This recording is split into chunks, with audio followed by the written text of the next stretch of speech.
ከበርካታ አደጋና ካስደንጋጭ እልቂት በተአምር ከሞት የተረፈ ሰው ታውቁ ይሆናል። ሰው ቀን ነው ካልተባለ ጉድጓድ ውስጥ ወድቆም በመኪና ተገጭቶም ከባድ አደጋ ደርሶበትም የያዘው ቦምብ ፈንድቶበትም በጥይት ተደብድቦም አሊያም ውቅያኖስ ውስጥ ሰምጦም በሕይወት ይተርፋል። ነገር ግን የዛሬው ባለ ታሪካችንን ያለ ተአምር ግን ሰምታችሁ አታውቁም። ይህ ሰው ከሁለት ትላልቅ ሞቶች በ3 ቀን ልዩነት ነፍሱ በተአምር የተረፈለት ሰው ነው። ለማመን የሚከብድ ቢሆንም ሰውየው አሜሪካ ከፈጸመቻቸው የሂሮሺማም የናጋሳኪም የኒውክሌር ቦምብ ጥቃቶች በተአምር የተረፈ ብቸኛው ሰው ነው። በሁለት ቀናት ውስጥም ከ160 ሺህ በላይ ጃፓናውያንን ሕይወት የቀጠፈው 100 ሺዎችን ደግሞ አካል ጉዳተኛ ያደረገው ሁለቱንም ከተሞች እዚህ ጋር ነበር ወይ ወደሚያስብል ፍርስራሽነት ከቀየረው የሁለቱን ኒውክሌር ጥቃቶች በሕይወት የተረፈ እድለኛ ሰው ነው፣ ተአምረኛም ጭምር። ለመሆኑ ይህ ሰው እንዴትና በምን ሁኔታ ከሁለቱም የኒውክሌር ቦምብ ጥቃቶች ሊተርፍ ቻለ? 9-year-old engineer Tsutomu Yamaguchi is walking to work when a blinding flash, brighter than the sun, fills the sky.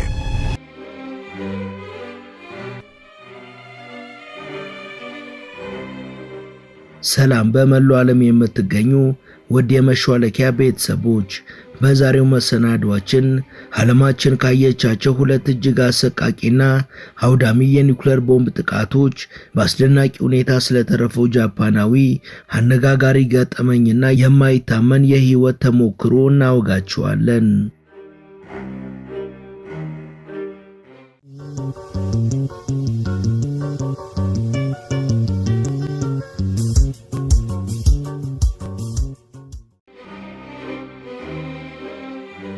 አረቦች እድለኛ ሰውን ባህር ውስጥ በጥለው በአፉ አሳ ይዞ ይወጣል እንደሚሉት ፈጣሪ ትረፍ ያለው ሰው ቀን ገና ነው የተባለ ሰው ጉድጓድ አልተማሰም ልጥ አልተራሰም የተባለ ሰው እሳት ውስጥም ተጥሎ ባህር ውስጥም ገብቶ ከሰማይ ቁልቁል ተወርውሮም አንዳች ነገር ሳይሆን ይተርፋል።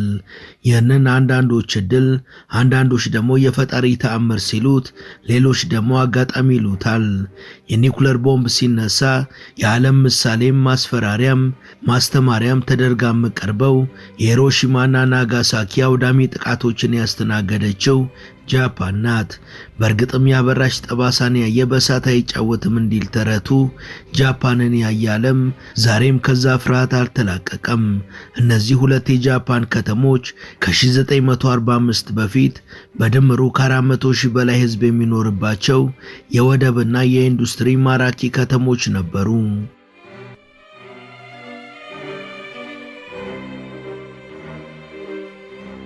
በወቅቱ ሁለተኛው የዓለም ጦርነት የሚካሄድበት ወቅት ነበር። ጃፓን ከጀርመንና ከጣሊያን ጋር ወግና በአንድ ጎራ የተሰለፈችበት ነበር። ጀርመንና ጣሊያን በአውሮፓና አፍሪካ እንዳደረጉት ጃፓን ደግሞ የእስያ አህጉርን ከቻይና እስከ ኢንዶኔዥያ ከበርማ እስከ ታይላንድ ወራ የቀጠናው አሳዳሪ እኔ ነኝ ያለችበት ጊዜ ነበር። ጦርነቱን በለዘብተኝነት ትመለከት የነበረችው አሜሪካ ደግሞ በአንጻሩ ከፍተኛ የምግብ ክምችቶችንና የጦር መሳሪያዎችን ጦርነት ላይ ላሉ ሀገራት በገፍ እየቸበቸበች ሀብቷን እያከማቸች ነበር። የእስያ ሀገራትን ተንኩሳና ወግታ አልበቃ ያላት ጃፓን አሜሪካንንም ነይ ይዋጣልን ብላ ወደ ጦርነት ጋበዘቻት። ቅጥሯ የተጣሰው ክብሯ የተነካው አሜሪካም ያለምንም ቅድመ ሁኔታ ግብዣውን ተቀብላ ጦርነቱን ተቀላቀለች።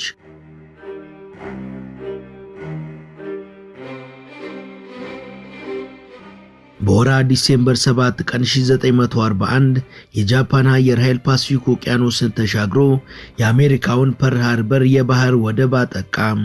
በወቅቱ መደበኛ እንቅስቃሴው ላይ በነበረው የባህር ኃይል ወደቡ 2400 ሰዎች ሞተው ከ1100 ሰዎች በላይ ቁስለኛ ሆነዋል። ጥቃቱን ተከትሎም ጦርነቱን በስሱ ገብታበት የነበረችው አሜሪካ ያለምንም ቅድመ ሁኔታ ጦርነቱን ተቀላቀለች። የወቅቱ የአሜሪካ ፕሬዝዳንት ሃሪ ቱርማንም የአሜሪካ መከላከያ ጦር የአጸፋ እርምጃ እንዲወስድ ወሰኑ። ያኔ ካስከተለው ውድመት አንጻር አስፈላጊ ያልነበረና በበርካቶች የተተቸ ውሳኔ ነበር። የጥቃት ከደረሰ ከ4 ዓመት በኋላ ግን አሜሪካ ልሸነፍ ያለችውንና የፓሲፊክ ቀጠናን ሙሉ በሙሉ ወደ መቆጣጠር የደረሰችውን ጃፓንን ታይቶ በማይታወቅ መሳሪያ መታቻት። አሜሪካ በሂሮሺማና ናጋሳኪ ከተሞች ላይ አቶሚክ ቦምቦችን አዘነበች። ቦምቦቹ በተጣሉ ቅጽበት በመቶ ሺዎች የሚቆጠሩ ሰዎች ሕይወታቸው ረገፈ። ብዙዎች ብርሃናቸውን፣ በርካቶች ደግሞ አካላቸውን አጡ። ትረፍ ያለው እንደ ቱሞቱ ያማጉቺ አይነት ሰው ግን ከአንድም አልፎ ከሁለቱም የአቶሚክ ቦምብ ጥቃቶች በተአምር ተርፏል።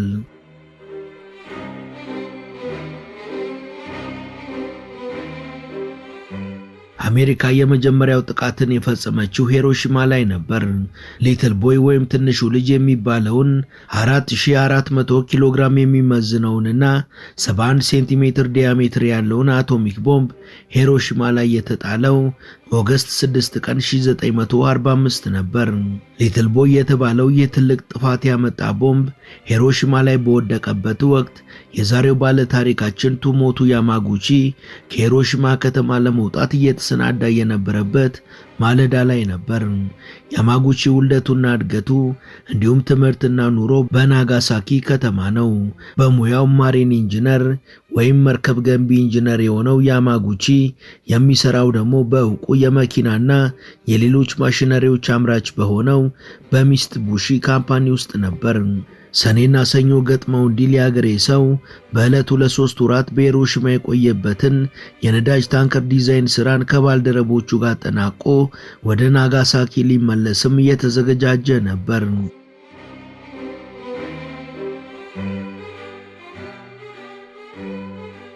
ወደ ባቡር ጣቢያው ከመድረሱ በፊት ግን በስራ ቦታው መታወቂያውን እንደጣለ ያስታውሳል። እናም እሱን ለማምጣት ወደ ስራ ቦታው ይመለሳል። በጃፓን ሰዓት አቆጣጠር ከጠዋቱ ልክ 2 ሰዓት ከሩብ ሲሆን ሞት አውራጁ የአሜሪካ ቢ29 ቦምብ ጣይ አውሮፕላን በሂሮሺማ ሰማይ ላይ በረረ። ወዲያውኑም በፓራሹት የታሰረ ነገር ቁልቁል ወደ ታች ሲምዘገዘግ ታየ። ያ ከአውሮፕላኑ ላይ ቁልቁል የተወረወረው ነገር ከመቅስበት መሬትም ሳይደርስ በሰማዩ ላይ ከፍተኛ ፍንዳታን ፈጠረ። ፍንዳታው 100 ኪሎ ሜትር ርቀት በላይ የታየ ብልጭታና የተሰማ ነጎድጓድንም አስከተለ። በዓለም ታሪክም የመጀመሪያው አቶሚክ ቦምብ ጥቅም ላይ ዋለ። የማንሃተን ሳይንቲስቶች ቡድን የሰራው ይህ ገዳይ ቴክኖሎጂ አውዳሚነቱን ለመጀመሪያ ጊዜ በሰው ነፍስና በስጋ ላይ የታየው በሂሮሺማ ከተማ ነበር። የፍንዳታ ሲከሰት ቶሞቱ ያማጉቺ ሕይወቱን ለማትረፍ ራሱን አጠገቡ ወዳገኘው ጉድጓድ ወረወረ። ከጥቂት ደቂቃዎች በኋላ ወድቆ ራሱን ከሳተበት ሲነቃ ጆሮ መስማት ተስኖት ለደቂቃዎች የዓይኑ ብርሃንም ሙሉ ለሙሉ ጠፍቶ ከወገቡ በላይ ያለው አካሉም ተቃጥሎ ነበር። ውድ የመሿለኪያ ቤተሰቦች ይህን ዘገባ እዚህ ድረስ ከተከታተላችሁት ቻናሉ የበለጠ እንዲያድግ አንድ ጊዜ ሰብስክራይብ እንድታደርጉ አስታውሰን ተረካችንን እንቀጥል። በዛች ቅጽበት በሂሮሺማ የታየው ሁሉ እንዳልታየ፣ የኖረው ሁሉ እንዳልኖረ፣ የተተከለው ሁሉ እንዳልጸደቀ በአንድ ጊዜ ውቧ ከተማ የአመድ ቁልል የፍርስራሽ ተራራ ሆነች። ሕንፃዎቿና ኢንዱስትሪዎቿ፣ ወደቦቿና መሰረተ ልማቶቿ ሁሉ ወደሙ። ከ80 ሺህ በላይ ነዋሪዎችም ሞቱ። ለቁጥር የሚታክቱ ነዋሪዎቿም ለአካል ጉዳት ተዳረጉ። ይህ ቁጥር በጥቂት ቀናት ውስጥ ወደ 140 ሺህ እንዳደገም የጃፓን መንግስት ገልጿል። እነሆ ዛሬም የቦምቡ ተጽዕኖ በሂሮሺማ ያለ ሕይወትን አክብዶታል። የመጀመሪያው ቦምብ ከተጣለ ከ16 ሰዓታት በኋላ የወቅቱ የአሜሪካ ፕሬዝዳንት ሃሪ ቱርማን መግለጫ ሰጡ። አሜሪካ ለዓለም የመጀመሪያውን የአቶሚክ ቦምብ በጃፓን ላይ መጣሏን በይፋ አረጋገጡ። ጃፓን እጅ ካልሰጠችም ተጨማሪ የከፋ ጥቃት እንደሚጠብቃት አስጠነቀቁ። ቀጣዩንም የሞት መልአክ እንዲያሰናዱ ለመከላከያ ሹሞቻቸው ትዕዛዝ ሰጡ።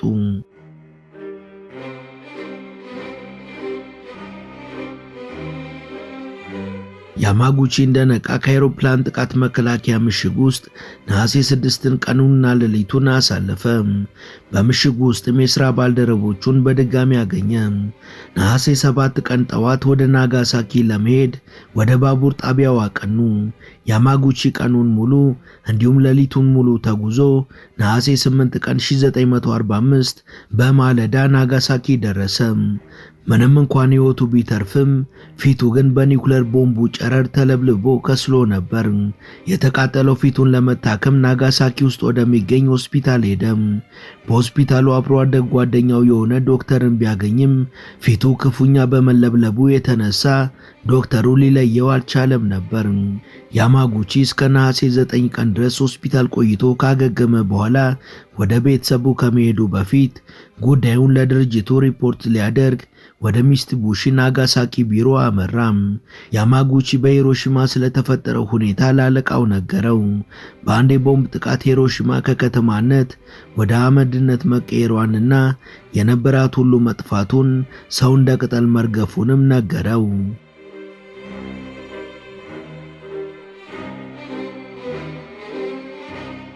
ይህ ሁሉ የሆነው ደግሞ በአንድ ቅስፈት እንደሆነ አክሎ ገለጸለት።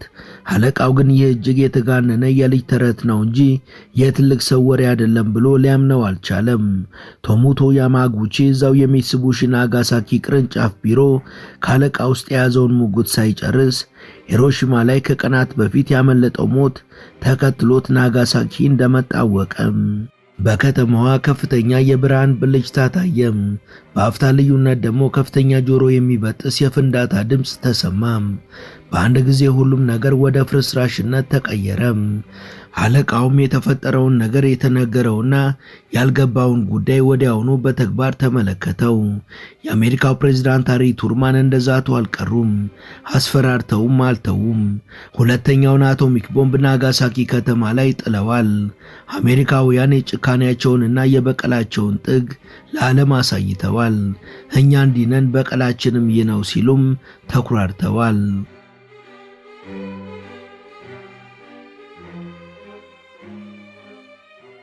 እውነትም ደግሞ ከዛ በኋላ ያለፉትን 80 ዓመታት ሙሉ ጃፓንን ያየ ይቀጣ ተባለ። ናጋሳኪ ላይ ፋትማን የሚባለው ትልቁ አቶሚክ ቦምብም ተጣለ። ናጋሳኪን አደባያት። የሂሮሺማን ያክል ግን ጉዳቱ አልከፋም። ምክንያቱ ደግሞ የናጋሳኪ ኮረብታ አቀማመጥና ያማጉቺ ካለቃው የነበረበት ህንፃ የፍንዳታ አደጋው እንዳይከፋና እሱም ከሁለተኛው የሞት መቅሰፍት እንዲተርፍ አድርጓል። ያማጉቺ የድሉ ወርቅ ነው። ከሂሮሺማውም ከናጋሳኪውም የአቶሚክ ቦምብ ውርጅብኝ ተርፏል። በናጋሳኪው ጥቃት ሚስቱና ልጁም መጠነኛ ጉዳት ደርሶባቸው ከሞት ተርፈዋል። የቱንም ያህል ህይወቱ ቢተርፍም ብዙ ጨረር ወደ ሰውነቱ ገብቶ ስለነበር በቀናት ውስጥ ጸጉሩ ተነቃቀለና በአንዴ ሙሉ ራሰ በረሃ ሆነ። በእጆቹ ያሉት ቁስሎች ወደ ጋንግሪነት ተቀየሩ። ሌሎችም ከሞት መለስ ያሉ ህመሞችን በሙሉ አስተናገደ። ከሁለተኛው ጥቃት 6 ቀናት በኋላ ነሐሴ 15 ቀን 1945 የጃፓኑ ንጉሠ ነገሥት ሂሮሂቶ በሬዲዮ በኩል ከተደበቁበት ብቅ ብለው ጃፓን እጅ መስጠቷን አወጁ። በጥቃቱ ቀን ወዲያውኑ ያልሞቱ ነገር ግን ጨረሩ የገባቸው ሰዎች በተከታታይ ቀናት መሞት ጀመሩ። ዛሬም ድረስም በርካታ ጃፓናውያን ጨቅላዎች በጨረሩ ምክንያት ዲፎርምድ ሆነው ይወለዳሉ።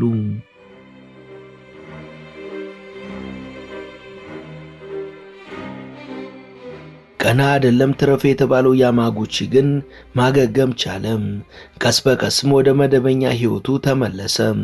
የአሜሪካ እግረኛ ጦርም የጃፓንን ጦር አሸንፎ ጃፓን ሲገባ አስተርጓሚ ሆኖ ሰርቷል። ዳግም በሚትሱቢሺ ስራውን ጀምሮ ወደ ቀድሞ ገበታው እስኪመለስም መምህር ሆኖ ሰርቷል። በ1957 ለመጀመሪያ ጊዜ የጃፓን መንግስት ከኒኩለር ጥቃት ለተረፉ ሰዎች ዕውቅና ሲሰጥ እሱም ዕውቅና አግኝቷል። ነገር ግን እስከ 2009 ድረስ በሁለቱም ጥቃቶች የተረፈ ሰው መሆኑ ዕውቅና አላገኘም ነበር። እድሜው ወደ 80ዎቹ እስኪደርስም ስለ ኒኩሌር ጉዳት ዝምታን የመረጠው ያማጉቺ ያየውንና የገጠመውን ሞት ደጃፍ አድርሰው የመለሱትን ሁለት አሰቃቂ አጋጣሚዎች በግጥም መልክ ማቅረብ ጀመረ። 2 ጊዜ የአቶሚክ ቦምብ ጥቃቶች አጋጥመውኝ 2ቴም በሕይወት ተርፌያለሁ። ስለሱ ማውራት የኔ ጣፈንታ ነው ሲል የሚደመጠው ያማጉቺ በ2006 በተዘጋጀ ከሁለቱ ጥቃቶች ስለተረፉ 165 ሰዎችን የሚያሳይ ዘጋቢ ፊልም ላይ ተሳትፏል። ፊልሙ ወደሚታይበት ኒውዮርክ ከተማ በመጓዝም ስለ ኒውክሌር ጦር መሳሪያ አስከፊነት ምስክርነቱን በተባበሩት መንግስታት ድርጅት ፊት ለፊት ተናግሯል።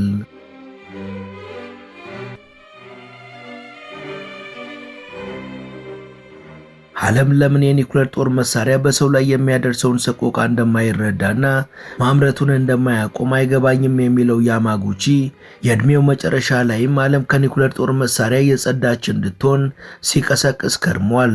ያማጉቺ ከሁለቱም የቦምብ ጥቃቶች የተረፈ ብቸኛው ሰው አልነበረም። አንደኛው ቦምብ ሂሮሺማ ላይ ሲወድቅ አብረውት የነበሩት የሥራ ባልደረቦቹ አኪራ ኢዋናጋና ኩዌሾ ሳቶ፣ ሁለተኛው ቦምብ እንዲሁ ናጋሳኪ ላይ ሲወድቅ ናጋሳኪ ከተማ ውስጥ ነበሩ። አንዳንድ ምንጮች እንደሚሉት ከሆነ በአጠቃላይ 165 የሚያህሉ ሰዎች ሁለቱም ጥቃቶች አጋጥሟቸው ሊሆን ይችላል ተብሎ ተገምቷል። ያም ሆኖ ግን ያማጉቺ በጃፓን መንግስት ኒጂዩ ሂባኩሻ ወይም 2 ጊዜ የአቶሚክ ቦምብ ጥቃት የተፈጸመበት ሰው ተብሎ በይፋ እውቅና ያገኘ ብቸኛ ሰው ሆኗል። እንደ ሀገሩ ሰዎች እድሜ ጠገብ የነበረው ያማጉቺ ብዙ ኖሮ ብዙ ልጆችና በርካታ የልጅ ልጆች አፍርቶ በ93 ዓመቱ በ2010 በጨጓራ ካንሰር ምክንያት እስከ ወዲያኛው አሸልቧል።